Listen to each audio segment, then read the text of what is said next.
Ela é exemplo de mulher que sempre esteve à frente de seu tempo. Eu converso hoje com a doutora Maria Lúcia Caselli, que é mantenedora da Faculdade de Direito de Itu. Bem-vinda, doutora Maria Lúcia. Obrigada, Miriam. É um prazer estar com você hoje aqui. A senhora foi a primeira advogada ituana, né, a atuar na subseção? Na verdade, lá em Itu existiam outras moças já formadas em direito. Entretanto, para vir advogar mesmo em Itu, fui eu que tive essa primazia. Aliás, facilitada um pouco, porque meus pais residiam lá e foi lá que eu havia feito os meus estudos iniciais, nas boas escolas públicas de Itu.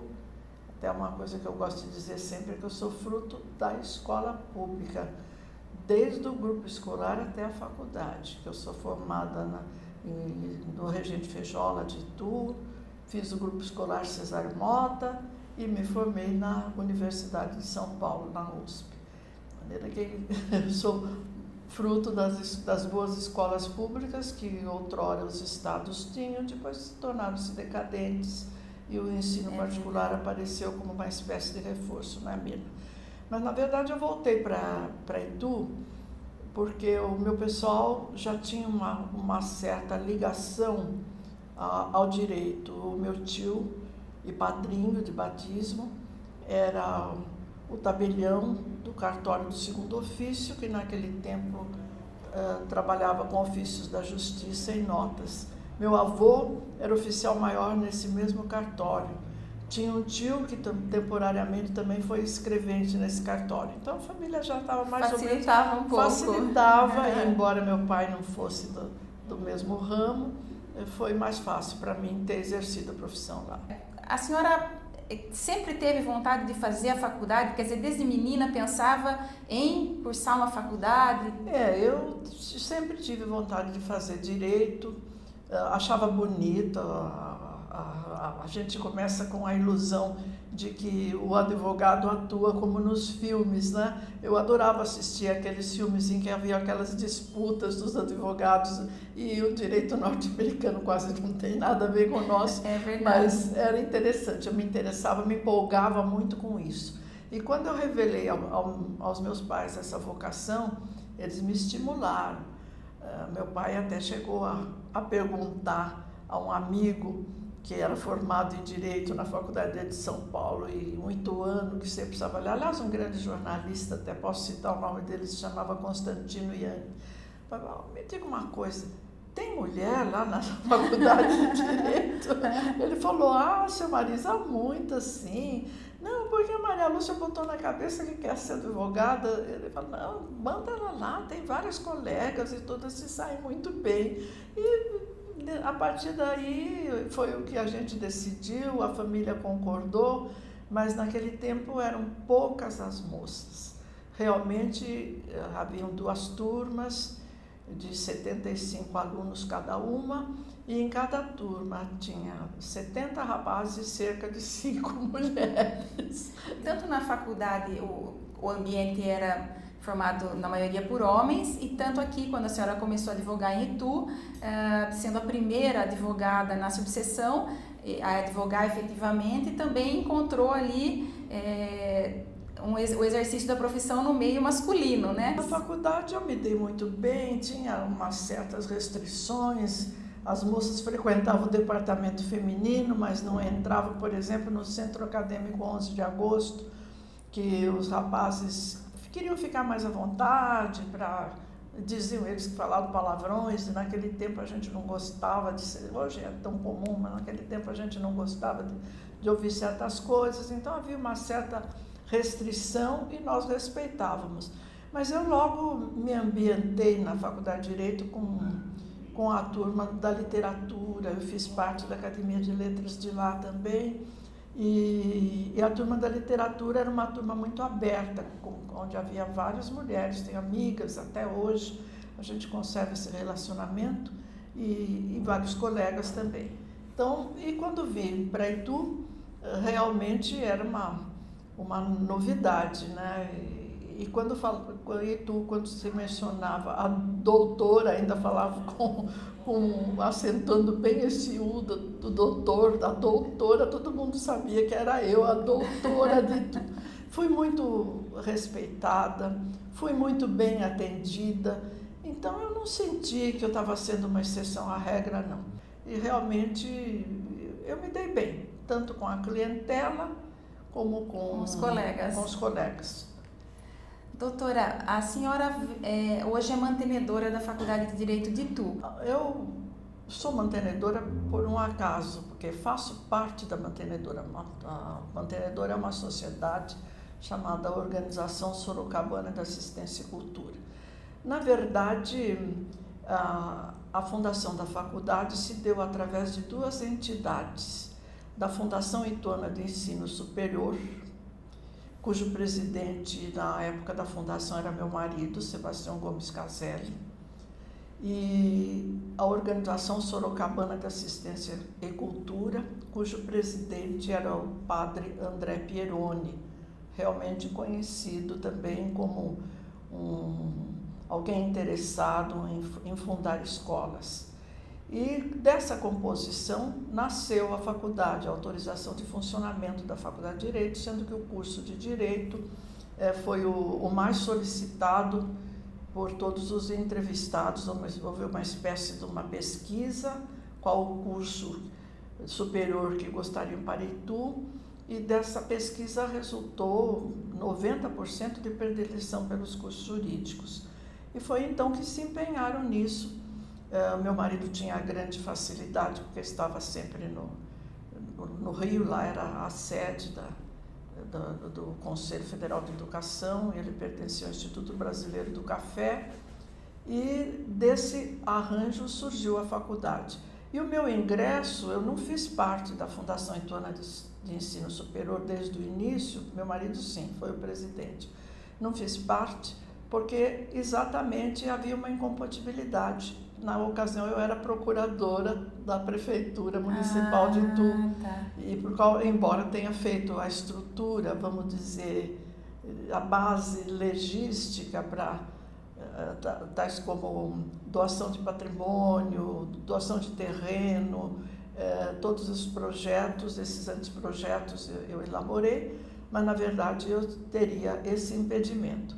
Aí mais tarde, quando a Fundação Ituana de Ensino Superior se desinteressou, o meu marido passou a fazer parte então dessa mantenedora, e eu já não tinha mais, já havia cessado esse impedimento, então eu passei também a fazer parte da mantenedora da Faculdade de Direito de Itu. Falando no seu marido, o seu Sebastião, né? Uhum. Vocês dois foram considerados pioneiros também na preservação, né, de patrimônio histórico da cidade, né, de Itu. Como é que foi isso? Conta essa história pra gente. Isso é uma história muito, muito interessante, muito gostosa, e hoje eu fico feliz em narrá-la novamente, porque realmente Itu era uma cidade que menosprezava o seu patrimônio histórico. Se na época em que nós já estávamos antevendo essa beleza que era o patrimônio histórico de Itu, ela tivesse aqueles imóveis centrais preservados, eu falo com boca cheia, Itu seria a Ouro Preto paulista. Infelizmente isso não aconteceu, porque houve uma senha devastadora, todo mundo achava que o tombamento do imóvel iria impedir a cidade de progredir. Então havia assim... Doutora, em que época mais ou menos isso? Nos anos 60, nos anos 63, 64, e a ponto de um plano piloto magistral que havia sido proposto por um ituano ilustre, infelizmente já falecido, um dos grandes arquitetos ituanos, o João Walter Toscano, havia feito um plano piloto estabelecendo a zona histórica em Itu, que era uma zona que iria da Praça Dom Pedro I, onde hoje resido, até o Largo do Carmo. E todos os imóveis ali se tornariam sem possibilidade de serem destruídos, a não ser que houvesse um consentimento do patrimônio histórico. Sim. Mas no dia da votação desse plano, eu ainda era procuradora da prefeitura. O prefeito da ocasião se acovardou porque o comércio fechou e ficou muito nervoso com a história. O comércio fechou em sinal de protesto, que não queria a zona histórica de Itu, e acabou retirando o projeto da Câmara. Então, em Itu não se falava mais temporariamente, pelo menos durante um biênio, em patrimônio histórico. Foi quando nós soubemos que o casarão onde hoje eu resido estaria à venda. Conhecido como Casa Imperial, né? Isso, conhecida como Casa Imperial. E nós então morávamos em fazenda e meu marido falou: eu estou com uma ideia meio maluca, eu acho que eu vou comprar aquele casarão e vou restaurar, porque a gente tem que ensinar para esses ituanos que o futuro da cidade vai estar também no turismo. E é uma casa que tem uma enorme atração turística, não dá para demolir tudo aquilo. E realmente a casa estava à venda, essa venda já tinha sido informada a ele, e de repente eu recebo um telefonema dele: meu bem, comprei o casarão, trata de bater um recibo de sinal e princípio de pagamento. Assim de surpresa. Que eu estou acabando de fechar negócio do casarão. E assim foi. Aí nós restauramos aquele imóvel, ninguém sabia o que íamos fazer, pensavam de início que nós iríamos demolir, fazer uma casa com um jardinzinho na frente, quando viram o que ia ficando aquele casarão pelas linhas aristocráticas que ele possuía, porque é um barroco, mas é um barroco que chama atenção, porque é cheio de detalhes, né? Muitos detalhes e realmente... E assim nós, por acaso, ficamos os primeiros proprietários de um imóvel restaurado em Itu, os primeiros restauradores desse imóvel. A Casa Imperial, para quem não conhece, né? A Casa Imperial, ela tem recebe essa denominação, né, pelos ituanos, porque recebeu a Princesa Isabel, né? Sim, ela recebeu a visita da Princesa Isabel e do Conde de... E até nós fizemos questão de deixar identificada as iniciais para a identificação do imóvel. Ficou na porta a inicial, como se costumava colocar, do primeiro proprietário, que era Carlos Pereira Mendes. Era um fazendeiro enricado de café, que tinha estudado na Europa, e voltou de lá com as ideias europeias a respeito de construções. E incumbiu um ituano de muito valor, que por sinal é o fundador da Escola Politécnica de São Paulo. Naquele tempo se dizia formado em físicas e engenharia. Ele se chamava Antônio Francisco de Paula Souza e Melo. E incumbiu esse cidadão de fazer a planta e construir uma casa de morada, uma residência. E assim foi feito aquele casarão, que no começo tinha um terreno muito grande, até a antiga estação, mas quando conseguimos comprá-lo, esse terreno já tinha ficado bastante reduzido, porque foram feitos loteamentos lá. E passou para algumas gerações que felizmente tiveram o bom senso de não demolir. Olha, na ocasião custou muito, daria para fazer, acho que uns 4 imóveis do mesmo tamanho com o que nós investimos. Mas acontece que esse prédio é assinalado no Diário da Princesa Isabel. O que consta no Diário da Princesa Isabel é que ela fez uma visita a Itu. Nessa ocasião visitou as igrejas, esteve em vários lugares. Depois foi oferecida uma recepção, um almoço e uma recepção para ela na casa de Carlos Pereira Mendes. Ela relata isso. E o que foi muito bonito dessa viagem foi que era no ano de 1884, era novembro de 1884, ela já mostrou os seus pendores abolicionistas, porque nessa ocasião ela alforriou 10 escravos. Então até os fazendeiros locais que não eram muito a favor da abolição, já ficaram precavidos contra a nossa princesa. Mas realmente tinha um presságio do que viria depois. Foi um gesto muito bonito. Bom, doutora, nós falamos aqui do seu pioneirismo na área do direito, falamos aqui do seu pioneirismo na área da preservação do patrimônio e agora eu quero falar um pouquinho do seu pioneirismo na área política, porque a senhora foi a primeira vereadora em Itu, né? Isso é uma coisa, Mirna, que até há pouco tempo eu não revelava muito. Eu não sei, até hoje eu faço uma autoanálise e fico pensando se eu fiz bem ou se eu fiz mal em ser vereadora. Mas eu posso contar alguns fatos aqui aos seus ouvintes que talvez interessem ouvir. Na verdade, eu era recém-formada em Direito e havia um candidato a prefeito, Galileu Bicudo, foi prefeito de Itu até. E esse candidato entendeu que fazia parte na Câmara de Itu uma mulher. E saiu por lá me convidou, eu hesitei em aceitar, meu tio insistiu, no fim a família entrou no meio e eu acabei me candidatando, mas eu disse, não vou pedir votos para mim, eu acho muito falta de juízo pedir votos para mim. Já que precisa de uma mulher, quem souber que vote em mim. Mas, na verdade, o candidato começou a pedir voto. Isso suscitou um pouco de ciúme dos demais candidatos.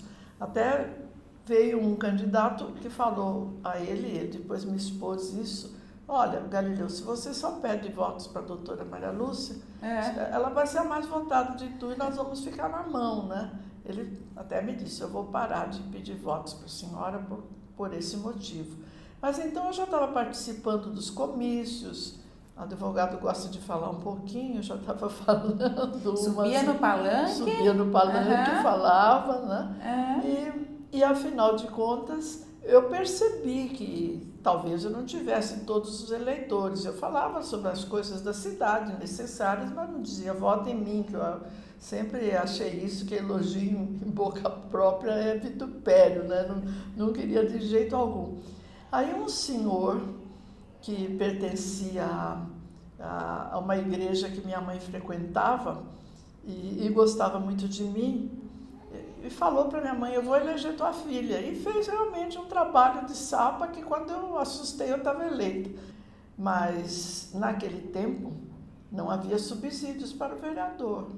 A vereadora não ganhava, né? Nós exercíamos a profissão, exercíamos o mandato graciosamente. E isso me prejudicou bastante a atividade profissional, porque todo mundo que ia ao meu escritório chegava lá e falava, doutora, eu votei na senhora, e ficava no hora veja, doutora, eu votei na senhora, e na hora de honorários não tinha, nunca percebi, nunca tomei conhecimento de que tanta eleitor gente... brasileiro, difícil. E chegava no fim do mês e meu pai tinha que pagar o meu aluguel, porque realmente naquele tempo eu era solteira, meu pai tinha que responder pelo meu aluguel, porque não tinha como eu me sair da situação. Até que, quando faltavam 6 meses para terminar o exercício do meu mandato, faleceu o procurador da prefeitura. E eu já fazia muitas causas, não causas propriamente da prefeitura, mas fazia muitas questões pessoais, questões políticas do prefeito, já tomava conta de tudo isso. E ele tinha muita confiança em mim, e então ele quis me nomear procuradora da prefeitura. É um cargo de confiança, mas como eu era vereadora, eu falei, bom, agora me interessa, realmente me interessa.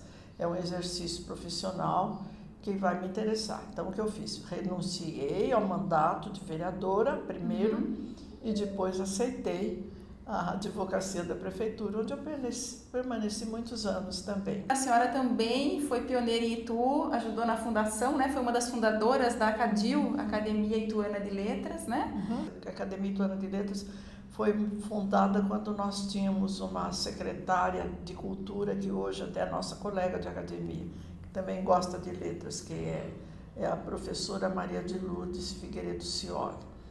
Ela quando era secretária, ela entendeu que Itu já merecia ter uma academia. E eu me empolguei, porque quando estávamos fazendo a relação dos nomes das cadeiras, o primeiro nome lembrado foi exatamente do meu pai, Euclides de Marins e Dias, que era um cronista, bancário por profissão, mas era um cronista e um poeta de muito divulgado nos jornais locais.